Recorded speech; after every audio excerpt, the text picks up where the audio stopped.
మేషరాశి వారికి గురువారం రోజున ద్వితీయ స్థానంలో బుధుడు సంచరిస్తున్నాడు గనుక శ్రీజన సహకారం బాగా ఉంటుంది.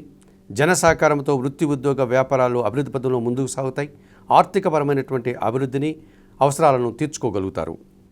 తృతీయ స్థానంలో చంద్రుడు సంచరిస్తున్నాడు కనుక కుటుంబం కోసం మీరు చేసే కార్యక్రమాలంతా కూడా సంతృప్తికరంగా ఉంటాయి. చాలా కార్యక్రమాలు సద్వినియోగం చేసుకోగలుగుతారు ఈరోజు మీరు మీ ప్రతిభను సమయాన్ని. లాభస్థానంలో రాహువు సంచరిస్తున్నాడు కనుక నూతన ఉద్యోగాలు రావడానికి అవకాశం ఉంది. విదేశీ వ్యవహారాలు అనుకూలంగా ఉంటాయి.